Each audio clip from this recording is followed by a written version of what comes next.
ایسا نہیں ہوتا. تو یہ نہ سمجھے کہ سارا جہان جناب سخی ہے اور میں اکیلا دکھی ہوں، ایسا نہیں ہوتا. بلکہ ہر اس جہاں میں تقریباً ہر بندہ ایسا ہوتا ہے جس کے ساتھ کوئی نہ کوئی دکھ لگا ہوا ہوتا ہے، کوئی نہ کوئی پریشانی ہے. کسی کو مال کی پریشانی، کسی کو روزگار کی پریشانی، کسی کو بیماری لگی ہے، کسی کو اور ٹینشن ہے. تو یہ کبھی بھی نہ سوچے کہ میں زندگی گزاروں گا اور کوئی ٹینشن نہیں آئے گی. تیار رہو امتحان کے لیے، امتحان ضرور آنا. اب کمال یہ ہے کہ اس امتحان میں پاس کون ہوتا ہے. حضرت ابراہیم پر امتحان آیا، زبان پر صبر ہے، شکر ہے، شکوہ نہیں ہے. اب کیا ہوا کہ آپ کا سال ہاں سال تک یہ حال رہا. یہ 2-4 مہینے کا پرابلم نہیں تھا، کئی سال تک آپ بیمار رہے.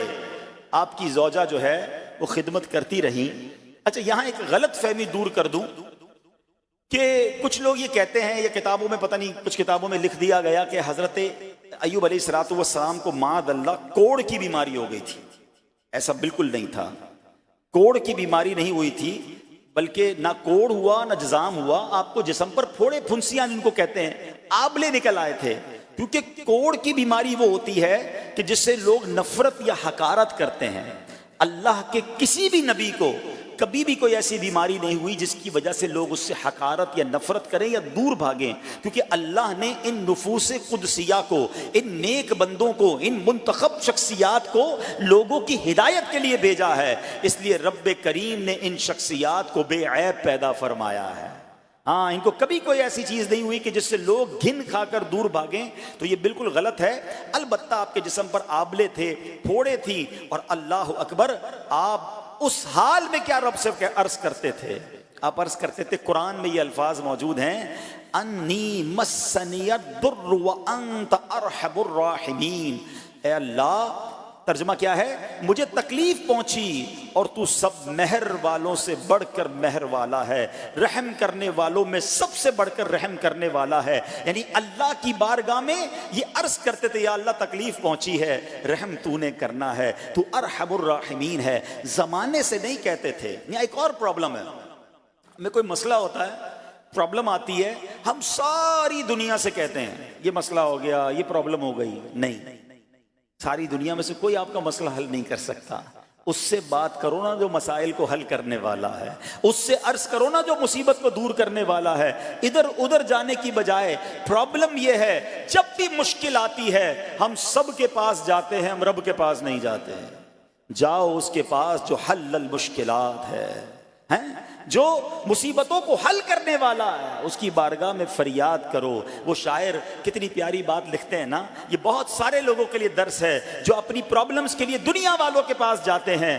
ارے اگر پکارنا ہے تو اللہ کی بارگاہ میں پکارو، التجا کرنی ہے تو اللہ کے حبیب سے عرض کرو نا. شاعر لکھتے ہیں، کسی کا احسان کیوں اٹھائیں، کسی کو حالات کیوں بتائیں، کسی کا احسان کیوں اٹھائیں، کسی کو حالات کیوں بتائیں. تمہیں سے مانگیں گے تم ہی دو گے، تمہارے در سے ہی لو لگی ہے. ہم اللہ کی بارگاہ میں عرض کریں، اللہ کے حبیب کی بارگاہ میں لو لگائیں. دنیا والوں کے پاس کچھ نہیں رکھا، لیکن ہم دنیا والوں کو بتا کر اپنے صبر کا ثواب بھی ضائع کر دیتے ہیں. دیکھو حضرت ایوب علیہ السلام کا صبر، کسی سے نہ کہا، اللہ کی بارگاہ میں عرض کرتے رہے. اب آپ کی آزمائش کا وقت پورا ہوتا ہے، دعا کرتے رہے، التجا کرتے رہے، صبر کرتے رہے. حکم ہوا کہ اپنا پاؤں زمین پر مارو.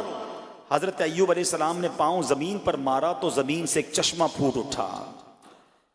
حکم الہی سے حکم دیا گیا کہ اب اس پانی سے غسل کرو. آپ نے جب اس پانی سے غسل کیا تو آپ کی تمام بیماریاں دور ہو گئیں. پھر آپ 40 قدم چلے، دوبارہ زمین پر قدم مارنے کا حکم دیا.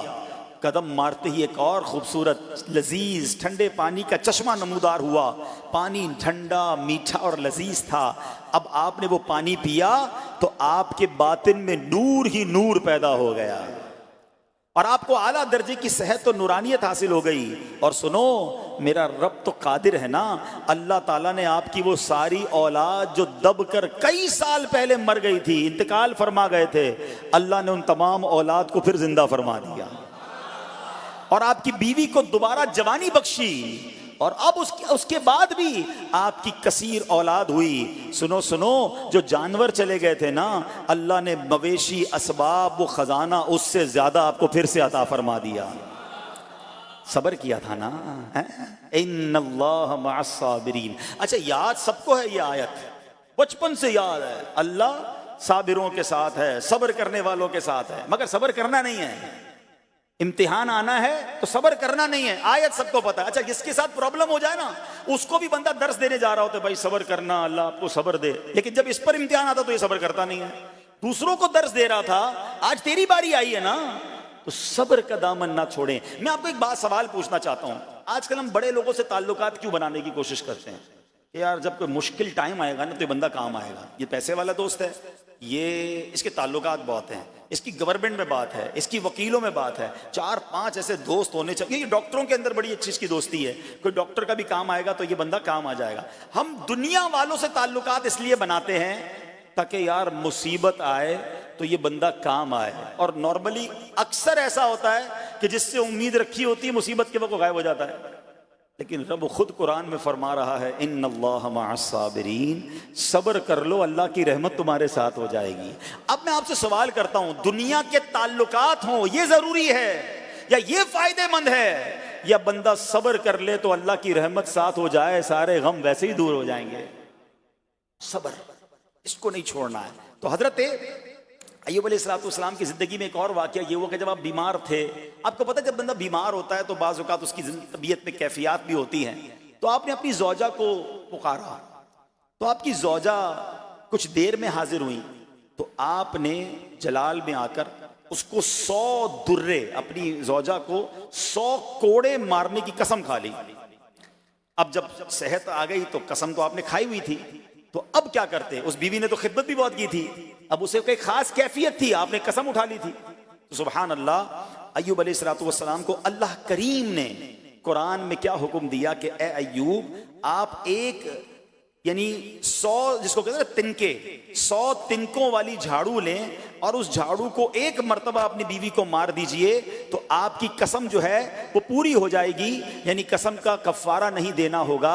اللہ اکبر. اللہ نے اس نبی علیہ السلام کی فرما بردار بیوی کی جو سزا تھی یا جو معاملہ تھا اس کو کتنا آسان فرما دیا. تو رب کریم نے قرآن مجید فرقان حمید میں اس کو کس طرح بیان فرمایا, وَخُذْ بِيَدِكَ ضِغْفًا فَاضْرِب بِهِ وَلَا تَحْنَثْ, فرمایا کہ اپنے ہاتھ میں ایک جھاڑو لے کر اسے مار دے اور قسم نہ توڑ. اِنَّا وَجَدْنَاهُ صَابِرًا, فرمایا ہم نے اسے صابر پایا. نعم العبد, کیا اچھا بندہ. انہو اواب, بے شک وہ بہت رجوع لانے والا ہے.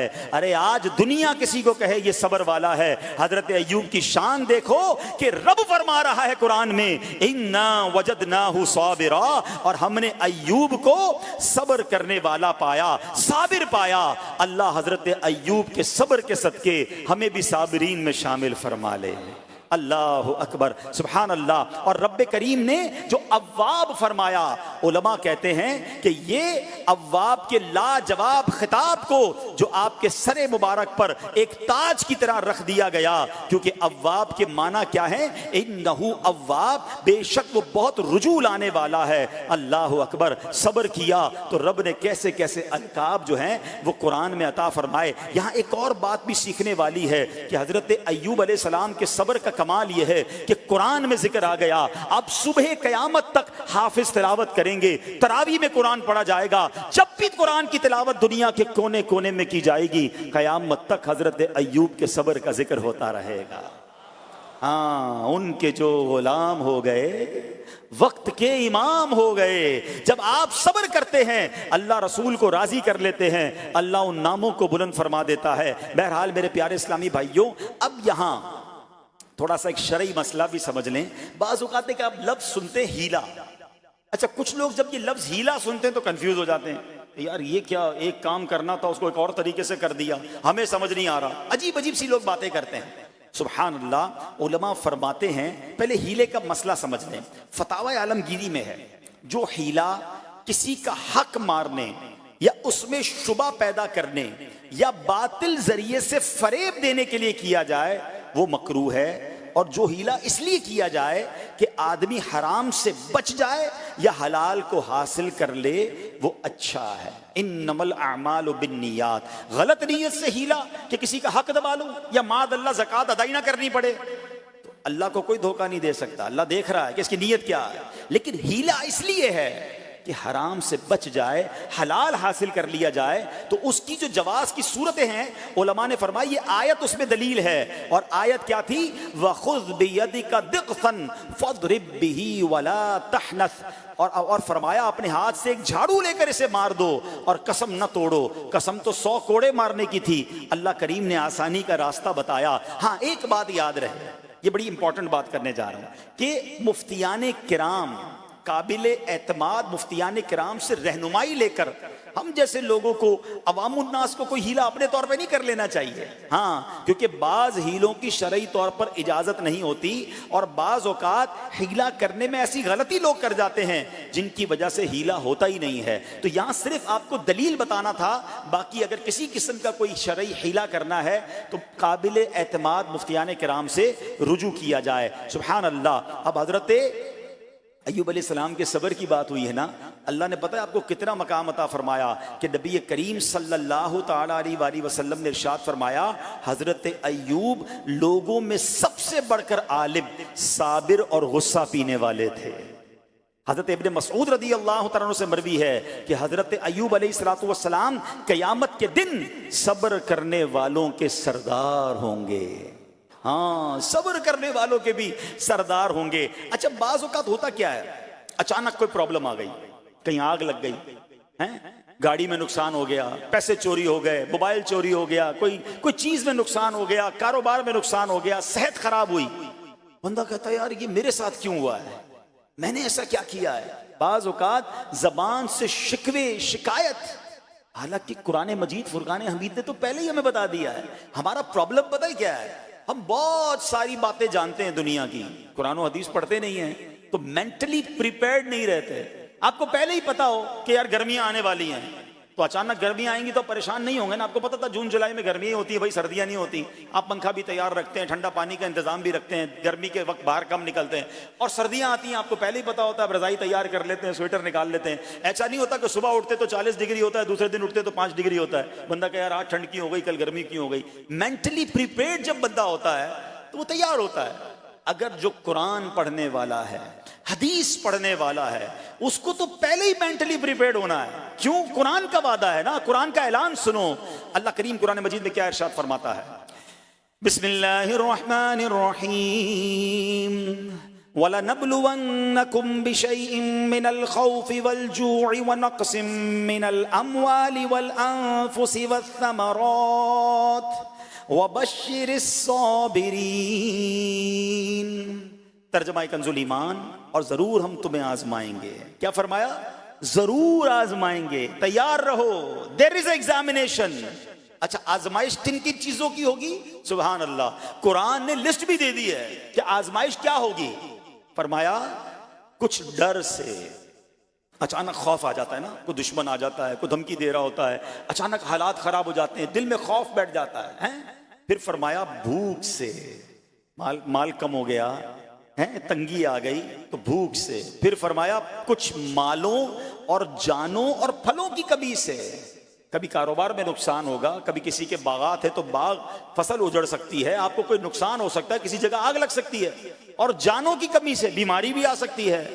مگر آگے کیا فرمایا؟ وَبَشِّرِ الصَّابِرِينَ، اور خوشخبری سنا ان صبر والوں کے لیے، خوشخبری سنا ان صبر والوں کو۔ اور جب سبحان اللہ یہ ایگزام آتا ہے نا، جو اس ایگزام سے نکل جاتا ہے تو رب نے فرمایا خوشخبری ہے۔ اللہ اکبر۔ ہم نے زندگی میں دیکھا ہے جس نے مصیبت پر صبر کیا، اللہ کی رضا پر راضی رہا، اللہ نے مشکل سے بھی نکالا اور پہلے سے اسے زیادہ عطا فرما دیا۔ ہمارا پرابلم ہی ہم ٹیسٹ میں فیل ہو جاتے ہیں، جیسے ہی امتحان شروع ہوا واویلا شروع، شور شروع، شکوے شروع، سب کو بتانا، حالانکہ کر کوئی نہیں سکتا لیکن سب کو بتائیں گے۔ نہ کرو ایسا، میں جانوں میرا رب جانے، مجھے کیوں کسی کو بتانا ہے؟ ہاں وہ کریم ہے، وہ دیکھ رہا ہے کہ میرا بندہ صبر کر رہا ہے۔ سبحان اللہ۔ صدر الافاضل حضرت علامہ سید محمد نعیم الدین مراد آبادی علیہ رحمت اللہ الہادی خزائن العرفان میں، سبحان اللہ، جو ہم نے یہ آیت سنی نا، اس کے تحت حضرت سیدنا امام ابو جعفر محمد بن جریر تبری تفسیر تبری میں اس آیت مبارک کے تحت فرماتے ہیں یعنی ہم تمہیں دشمن کے خوف، قحط سالی، شدید بھوک و فقر و فاقہ، فصلوں کی کمی، مقاصد کے حصول میں مشکلات، کفار سے جنگ کے دوران افرادی قوت میں کمی اور اہل و عیال کی موت وغیرہ کے ذریعے آزمائیں گے، اور یہ سب چیزیں بطور امتحان ہوں گی تاکہ تمہارے سچے جھوٹوں سے اور اہل بصیرت منافقوں سے جدا ہو جائیں۔ یعنی اس ٹیسٹ میں پتہ چل جائے گا کون اللہ والا ہے، کون صبر والا ہے، کون اللہ کی رضا پر راضی رہنے والا ہے۔ سنو سنو، جب یہ تکلیف آتی ہے نا تو اس کا پھر اجر کتنا ملتا ہے۔ شہنشاہ نبوت مخزن جود و سخاوت صلی اللہ تعالی علیہ وسلم نے ارشاد فرمایا جو دنیا میں ہی اپنی ہر خواہش کی تکمیل کر لے تو یہ چیز آخرت میں اس کے اور اس کی خواہش کے درمیان آڑ اور پردہ بن جائے گی، اور جو مالداروں کی زینت کی طرف اپنی نگاہیں دراز کرے تو وہ آسمان والوں کے سامنے بے عزت ہو جاتا ہے، اور جو شدید بھوک پر صبر کرے اللہ عز و جل اس کو جنت الفردوس میں جہاں چاہے گا ٹھکانہ عطا فرمائے گا۔ ہاں، ہر چیز پوری ہو جائے، جو چاہیے وہ مل جائے، یہ نہیں ہونا چاہیے۔ کچھ نہ کچھ آزمائشیں آئیں گی، اور اگر سب ادھر مل گیا تو ادھر پھر کیا ملے گا؟ ہم اللہ سے یہ دعا کرتے ہیں کہ ادھر بھی عطا فرمائے، ادھر بھی محروم نہ کرے۔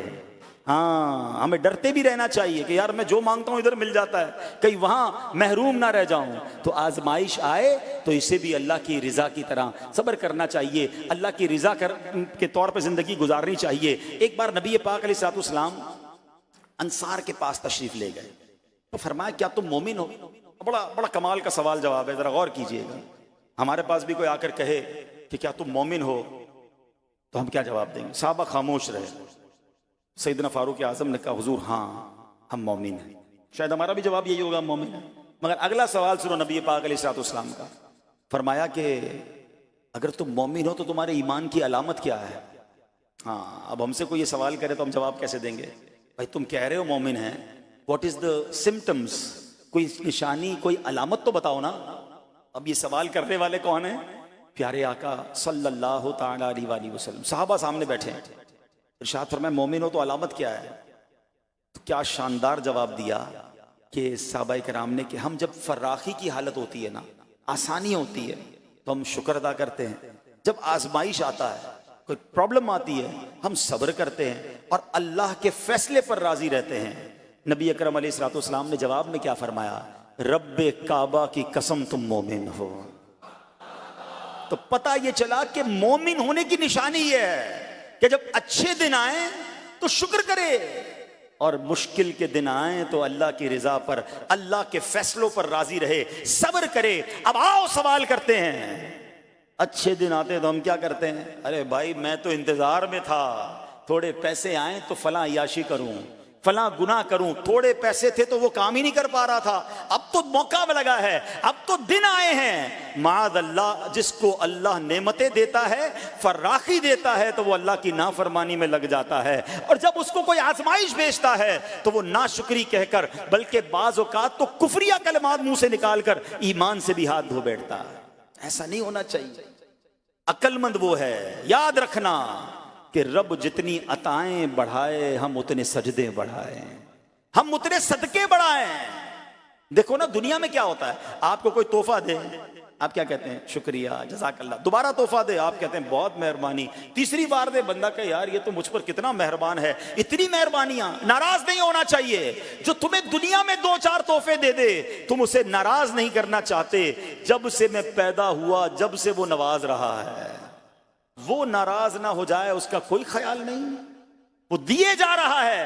ہم تو دیکھتے ہیں نا، بندہ غریب ہوتا ہے، تھوڑے گناہ، جیسے جیسے امیر ہوتا گیا اس کے پر پرزے نکلنا شروع ہو جاتے ہیں، مسجد سے دور، نمازوں سے دور، معاذ اللہ حرام کاموں میں پڑ جاتا ہے۔ ارے اللہ کے بندے، تجھے رب نواز رہا ہے، تیرے تو سجدے بڑھنے چاہیے تھے۔ لیکن ہوتا کیا ہے، وہ عطائیں بڑھاتا ہے، لوگ خطائیں بڑھاتے ہیں۔ نہ کرو ایسا۔ جب فراخی ہو، جب اللہ کی طرف سے آسانی ہو تو شکر ہو، اور جب آزمائش آئے تو صبر ہو۔ یہی مومن کی نشانی ہے، اور اللہ سے دعا کرتے ہیں آج بڑی رات، جمعرات کی رات، کہ اللہ کریم ہمیں اپنے شکر گزار اور صبر کرنے والے بندوں میں شامل فرما لے۔ اور یقین کریں صبر کا جو پھل ہے نا، وہ کہتے ہیں نا صبر کا پھل میٹھا، او ہو بالکل ٹھیک کہا، بلکہ بہت میٹھا ہے۔ سنو، اللہ عز و جل فرماتا ہے کہ جب میں کسی بندے کو بیماری میں مبتلا کروں، ہو سکتا ہے یہاں بھی میرا کوئی بھائی بیمار بیٹھا ہو، مدنی چینل کے ناظرین میں سے کوئی بیمار بیٹھا ہو، دیکھو بیماری آئے نا، شکوہ مت کرنا، صبر کرنا۔ فضیلت سنو، حدیث قدسی ہے، اللہ فرماتا ہے جب میں اپنے کسی بندے کو بیماری میں مبتلا کروں اور وہ اس پر صبر کرے، کسی سے شکایت نہ کرے، تو میں اس کے گوشت کو اچھے گوشت سے اور اس کے خون کو اچھے خون سے بدل دیتا ہوں۔ پھر اگر اسے شفا دیتا ہوں تو ایسی شفا دیتا ہوں کہ اس کے نامہ اعمال میں کوئی گناہ نہیں رہتا، اور اگر میں اسے دنیا سے اٹھا لوں تو اسے اپنی رحمت کاملہ کے سائے میں لے جاتا ہوں۔ ارے کمال ہو گیا، بیماری آئی، بیماری جب جاتی ہے تو گناہوں سے بھی پاک کر کے جاتی ہے، صرف ایک ہی تو کنڈیشن ہے، صبر کرنا۔ بیماری آئی، صبر کرنا، ہاں کسی سے بات نہ کریں، شکوہ نہ کریں، اللہ کی بارگاہ میں عرض کریں مولا تیری مہربانی، ہاتھ میں درد ہے باقی جسم تو سلامت ہے، اے اللہ آنکھ میں درد ہے باقی جسم تو سلامت ہے، اے اللہ گردوں میں پرابلم ہے میرا باقی جسم تو سلامت ہے، یہ بھی تیری مہربانی ہے۔ اللہ کرے کہ ہم شکر گزار بندے بن جائیں، کیونکہ یہ بیماری تو ہمارے گناہ معاف کروانے آئی تھی، مگر افسوس یہ ہے کہ جو گناہ معاف کروانے والا کام ہمارے ساتھ ہوا اس میں بھی ہم نے اللہ کو ناراض کر دیا اور شکوے شکایات کی۔ سنو سنو، اس نے اخلاق کے پیکر نبیوں کے تاجور صلی اللہ تعالی علیہ وسلم نے ارشاد فرمایا، ابھی تو صرف بیماری کی بات ہوئی نا، اب آؤ اگر کسی کو کاروبار میں نقصان ہو گیا، کسی کے پیسے کم ہو گئے، کسی کی جان و مال کا کوئی نقصان ہوا، کوئی آگ وغیرہ لگ گئی، سنو اللہ کے حبیب علیہ الصلوۃ والسلام نے فرماتے ہیں کہ اللہ ارشاد فرماتا ہے، پھر حدیث قدسی ہے کہ جب میں اپنے کسی بندے کے بدن یا اس کے مال یا اس کی اولاد کی طرف کوئی سختی بھیجوں، پھر وہ صبر جمیل کے ساتھ اس کا استقبال کرے، تو قیامت کے دن مجھے اس سے حیا آئے گی کہ میں اس کے لیے میزان قائم کروں یا اس کا نامہ اعمال کھولوں۔ ہائے ہائے ہائے، سمجھتے ہو اس کا مطلب؟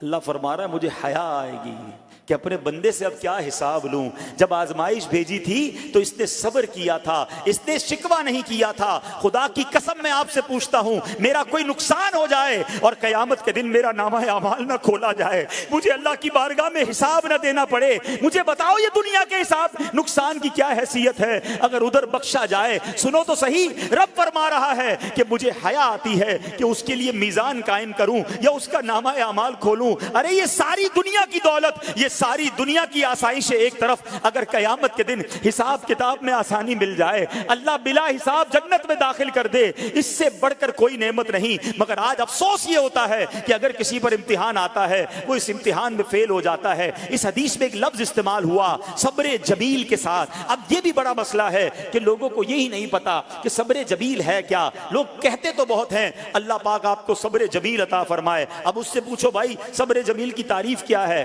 تو پھر تعریف نہیں پتا ہوتی۔ یہ کسی جمیل بھائی کا صبر نہیں ہے کہ جس کو صبر جمیل کہا جاتا ہے۔ صبر جمیل کی تعریف سمجھو۔ علماء کہتے ہیں کسی مصیبت زدہ اور غیر مصیبت زدہ کو برابر میں دیکھو، مگر دونوں میں کوئی فرق نظر رہا ہے، یعنی چہرہ بھی نہ بتائے کہ وہ کسی مشکل میں ہے، اس کی عادتیں بھی نہ بتائیں کہ وہ کسی پرابلم میں ہے، یعنی اس کو دیکھ کر پتہ ہی نہ چلے کہ وہ بڑی مشکل میں ہے۔ فرمایا یہ ہے صبر جمیل۔ مگر آج ہمارا حال یہ ہے، ہمارا چہرہ بتا دیتا ہے بھائی خیر تو ہے، بڑی ٹینشن میں ہو، ہاں یار کیا کروں بس موبائل ٹوٹ گیا، ارے بھائی بڑی چہرے پہ بڑی ہوائیاں اڑ رہی ہیں، بس کیا کروں جناب آج 5,000 روپے کھو گئے، 5,000 روپے کھو جائیں، چھوٹا سا نقصان ہو جائے، ہمارا چہرہ بتا دیتا ہے کہ ہمارے ساتھ کوئی معاملہ ہوا ہے۔ صبر جمیل یہ ہے کہ دیکھ کر کوئی پہچان ہی نہ سکے کہ یہ بندہ کتنی مشکل میں ہے، چاہے اندر کتنی تکلیف میں ہو، دنیا والوں کو نہ بتائے کیونکہ وہ رب کا بندہ ہے، وہ اللہ کی بارگاہ میں فریاد کرے۔ یہ صبر جمیل ہے اور اللہ اسے ہم سب کو نصیب فرمائے۔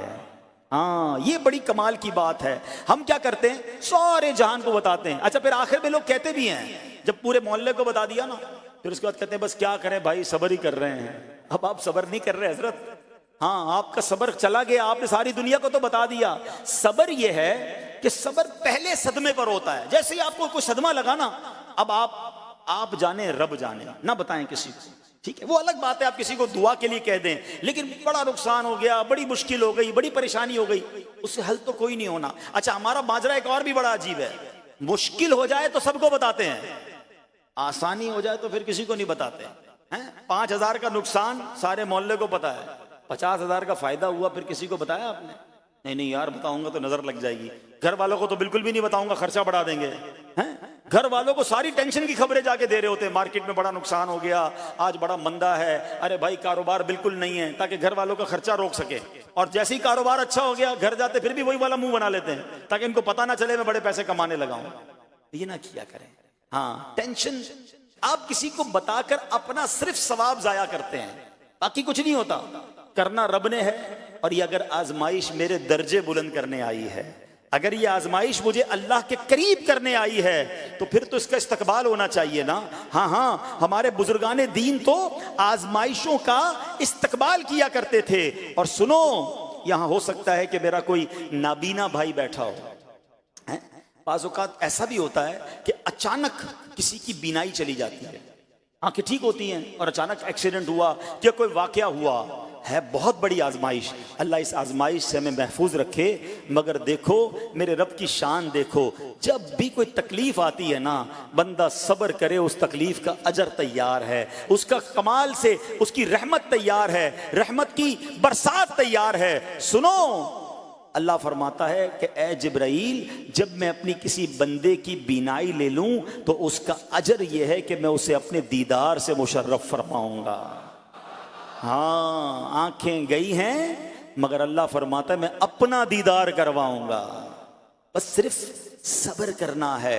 اسی طرح میرے پیارے اسلامی بھائیوں، بعض لوگوں کے یہاں بچے کا انتقال ہو جاتا ہے، چھوٹے چھوٹے بچوں کا انتقال ہو جاتا ہے، یا بعض اوقات پیدائشی بچہ مرا ہوا ہوتا ہے، پیدا، اس کا انتقال ہو جاتا ہے، یا بعض اوقات ولادت سے پہلے ہی بچہ ضائع ہو جاتا ہے، بہت شور، بڑا واویلا، بڑا رونا پیٹنا گھروں میں ہوتا ہے۔ مت کیا کرو ایسا، یقین کریں یہ بہت بڑا انعام تمہیں ملنے جا رہا ہے۔ ایسا نہ ہو یہ رونا پیٹنا، یہ بے صبری، یہ اللہ کی بارگاہ میں شکوے شکایات، اتنے بڑے تم اجر سے محروم رہ جاؤ۔ سنو، اللہ کے آخری نبی صلی اللہ تعالی علیہ وسلم نے فرمایا، جس مسلمان جوڑے کے 3 بچے انتقال کر جائیں، اللہ عز و جل ان بچوں پر فضل و رحمت کرتے ہوئے ان دونوں یعنی ماں باپ کو جنت میں داخل فرمائے گا۔ صحابہ کرام نے عرض کی، کسی کے 2 بچے، فرمایا 2 بچے بھی، پھر عرض کی اور 1، فرمایا 1 بھی، پھر فرمایا اس ذات کی قسم جس کے قبضہ قدرت میں میری جان ہے، جس عورت کا کچا بچہ فوت ہو جائے، یعنی حمل ضائع ہو جائے، اور وہ اس پر صبر کرے، تو وہ بچہ اپنی ماں کو اپنی ناف کے ذریعے کھینچتا ہوا جنت میں لے جائے گا۔ یہ تو جنت کا ٹکٹ تھا۔ مگر شکوے شکایات، الامان والافیز، گھر میں موت، میت کو نقصان ہو جائے، ہماری عورتیں، ہمارے گھر کے افراد وہ واویلا کرتے ہیں۔ معاذ اللہ، بعض اوقات تو کفریہ کلمات زبان پر ہوتے ہیں، معاذ اللہ ثم معاذ اللہ، کہتے کہ اللہ کو ہمارا ہی گھر ملا تھا، اتنے چھوٹے بچے کا کیا قصور تھا، استغفر اللہ۔ یہ تمہارے جملے، ایک تو گھر میں مصیبت پہلے ہی آئی ہوئی ہے، اور تم اللہ پر اعتراض کر کے معاذ اللہ، اللہ کو ظالم کہہ کے اپنا ایمان بھی ضائع کر بیٹھے، یہ تو اس سے بڑی مصیبت ہو گئی نا۔ تو نہ کریں ایسا، سیکھو۔ آج میں نے آپ کے سامنے حضرت ایوب علیہ السلام کی سیرت اور قرآنی واقعہ بیان کیا کہ سب کچھ چلا گیا، مگر وہ اللہ کی رضا پر راضی تھے، رب نے انہیں صبر کرنے والا بندہ بھی فرمایا اور ساری نعمتیں پہلے سے زیادہ عطا فرما دی۔ ہاں، بالکل نوازا جائے گا، صبر کا دامن اگر نہ چھوڑیں۔ سنو، ہمارے اسلاف کیسے صبر کرتے تھے۔ حضرت سیدنا فتح موصلی رحمت اللہ تعالی علیہ کی زوجہ محترمہ رضی اللہ تعالی عنہا کا پاؤں پھسل گیا اور ان کا ناخن ٹوٹ گیا، وہ مسکرانے لگی۔ اللہ اکبر، کبھی کبھی ہمارا بھی ناخن ٹوٹا ہوگا، بہت تکلیف ہوتی ہے، ناخن ٹوٹے تو جان نکل جاتی ہے، مگر آپ مسکرانے لگی۔ کسی نے پوچھا کہ آپ کو ناخن ٹوٹنے کا درد نہیں ہوا، آپ مسکرا رہی ہیں؟ تو فرماتی ہیں کہ اس درد پر جو ثواب ملے گا نا، مجھے درد پر صبر کروں گی اور جو مجھے اس پر ثواب ملے گا، تو اس ثواب کے تصور نے میرے درد کی تلخی کو دور کر دیا۔ ہائے ہائے ہائے، یہ ہیں اللہ والے۔ ہاں، صبر کرنا کوئی ان سے سیکھے۔ میرے پیارے اسلامی بھائیوں، احادیث میں، روایتوں میں یہ مضمون ملتا ہے کہ اللہ کریم کی بارگاہ میں بندے کا کوئی درجہ رکھا ہوتا ہے، یعنی اللہ کی رضا یہ کہ بندہ اس سٹیج تک پہنچ جائے، اس درجے تک پہنچے، مگر وہ نماز کے ذریعے، روزوں کے ذریعے، عبادتوں کے ذریعے اس درجے تک نہیں پہنچتا، پھر اللہ اس پر آزمائش بھیجتا ہے کہ میرا بندہ صبر کر لے تاکہ صبر کر کے اس درجے کو حاصل کر لے۔ ہائے ہائے، یعنی مجھ پر کوئی آزمائش آئی تھی میرے درجے بڑھانے، مگر ہائے میری بے صبری کہ میں نے وہ درجہ پانے کا موقع ضائع کر دیا، میں نے وہ ثواب پانے کا موقع ضائع کر دیا۔ خدا را یاد رکھنا، اگر کسی آزمائش سے گزر رہے ہو تب بھی، اور اگر آئندہ کوئی آزمائش آئے، صبر کا دامن نہ چھوڑنا، یہ تصور کر لینا کہ یہ میرے گناہ معاف کرنے کا ذریعہ بن رہا ہے، یہ میرے درجے بڑھانے کا ذریعہ بن رہا ہے۔ اور سنو، جب مصیبت آئے تو پڑھنا کیا ہے؟ رسول اللہ صلی اللہ تعالی علیہ وآلہ وسلم نے فرمایا، جو مصیبت کے وقت انا للہ و انا الیہ راجعون کہتا ہے تو اللہ عز و جل اس کی پریشانی دور فرما دیتا ہے اور اس کے کام کا انجام اچھا فرماتا ہے، اور اسے ایسا بدل عطا فرماتا ہے جس پر وہ راضی ہو جاتا ہے۔ تو یہ پڑھ لیں، لیکن شکوہ نہ کریں، دنیا والوں کو بتانے کی حاجت نہیں۔ اچھا، وہ جو میں بات کر رہا تھا کہ تکلیف سب کو بتانی ہے اور راحت کے بارے میں کسی کو کوئی شکر کرتا ہوا نظر نہیں آتا۔ ایک بار ایک شخص کے سر پر جو ہے نا وہ تکلیف ہوئی نا، سر میں درد ہو گیا، اس نے پٹی باندھی اور گھومنے لگا۔ اس زمانے میں حضرت رابعہ بصریہ رضی اللہ رحمت اللہ تعالی علیہا، اللہ کی بہت بڑی ولیاں ہیں، آپ نے اس کو دیکھا کہ کیوں پٹی باندھی ہے؟ وہ کہتا امی حضور، اے اللہ کی نیک بندی، سر میں درد تھا اس لیے پٹی باندھی ہے۔ بات تھوڑی سی باریک ہے، سمجھدار لوگ سمجھیں گے، اس لیے پٹی باندھی ہے کہ سر میں درد تھا۔ اللہ اکبر۔ اس اللہ والی نے پتہ ہے کیا کہا؟ آپ کہتی ہیں کبھی صحت کی پٹی بھی باندھی ہے؟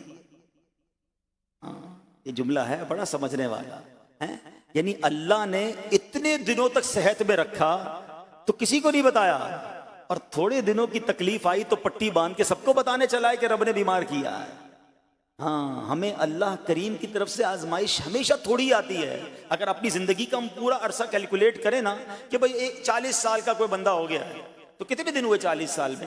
ٹھیک ہے، ایک بار کبھی بیٹھ کے اکیلے میں حساب کرنا، اتنے ہزار دن میں نے دنیا میں گزارے، کتنے دن بیمار رہا؟ تو شاید چند دن، 100 دن، 50 دن، 200 دن بنیں گے۔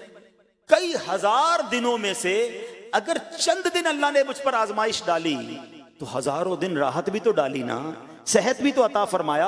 اتنے دن جس رب نے چھاؤں میں کھڑا کیا، اگر تھوڑی دیر کے لیے دھوپ آئی ہے تو مجھے شکوہ نہیں کرنے چاہیے۔ یاد رکھنا، ہر رات کے بعد صبح ہے، ہر دھوپ کے بعد چھاؤں ہے۔ اگر تم انتظار کرو گے تو رب ایسی رحمت تم پر نازل کرے گا، اپنے غیب کے خزانوں سے عطا فرمائے گا۔ قرآن میں رب نے وعدہ کیا ہے وَمَن يَتَوَکَّلْ عَلَى اللَّهِ فَهُوَ حَسْبُهُ، جو اللہ پر بھروسہ کرے اللہ اس کے لیے کافی ہے۔ مگر ہمارا پرابلم یہ ہے کہ جب مشکل آتی ہے ہم یہ ساری باتیں بھول کر بس شکوہ، شکایات اور پریشانی میں چلے جاتے ہیں۔ ارے آپ اس مصیبت کو اللہ کی طرف سے نعمت سمجھ لو، اللہ کی طرف سے یہ سمجھ لو کہ میرے گناہ معاف کروانے، میرے درجات بلند کرنے کے لیے آیا ہے۔ اچھا، اب ایک اور بات، بعض اوقات شیطان ہے نا، وہ کسی کے دماغ میں وسوسہ ڈالتا ہے کہ یار جب میں نمازیں نہیں پڑھتا تھا نا تب تو اتنا پریشان نہیں رہتا تھا، جب سے نمازیں شروع کی، دعوت اسلامی کے اجتماع میں آنے لگا، مدنی قافلوں میں سفر شروع کر دیا، اب تو میں نے کچھ ذمہ داری بھی لینا شروع کر دی ہے۔ ارے میں نے جب سے امامہ پہنا ہے یا داڑھی رکھ لی ہے، میری کوئی اسلامی بہن سن رہی ہے کہ بے پردہ گھومتی تھی تو کوئی اتنا ٹینشن نہیں تھا،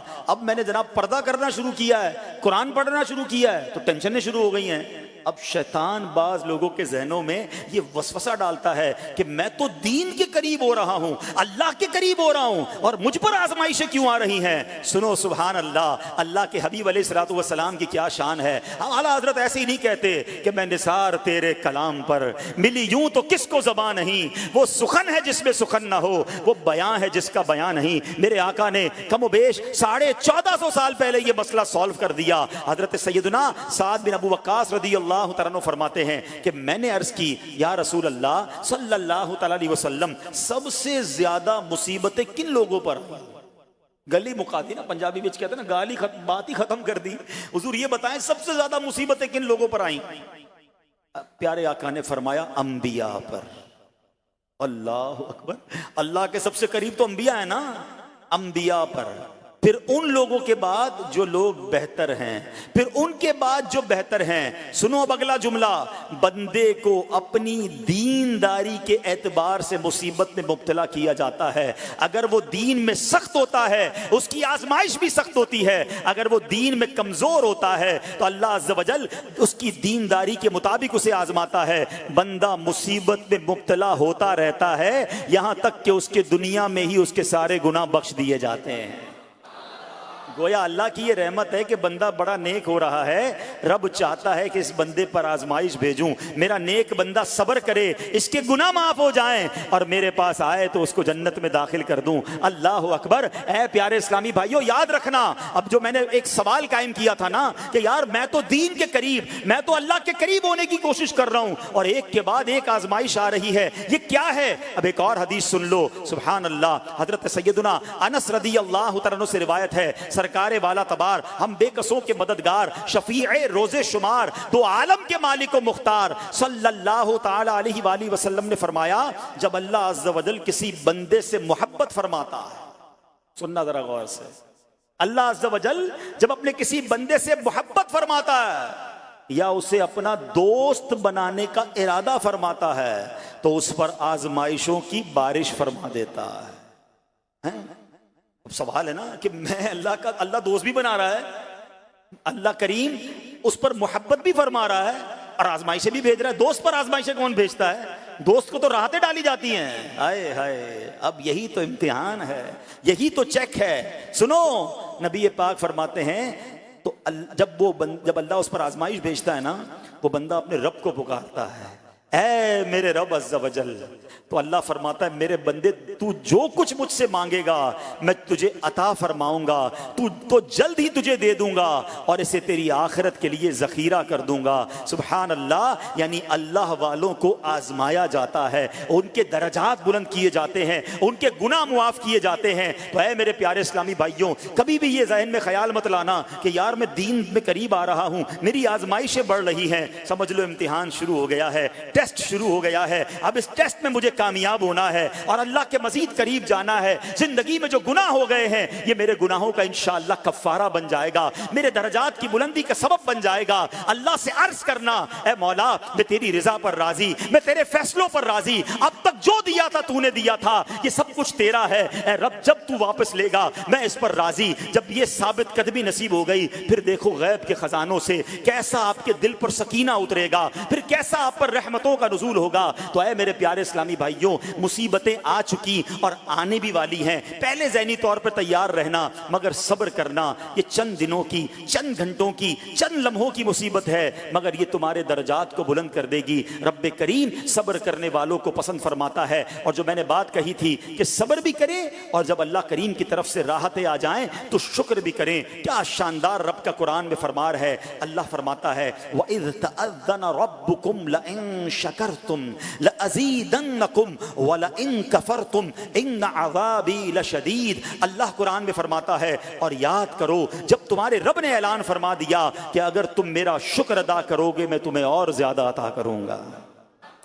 ہاں شکر کرو رب اور دے گا، مگر اگلا حصہ سمجھنے والا ہے، اور اگر تم ناشکری کرو گے تو میرا عذاب سخت ہے۔ اللہ نے اپنے عذاب سے بھی ڈرایا ہے اور شکر کرنے کا درس بھی دیا ہے۔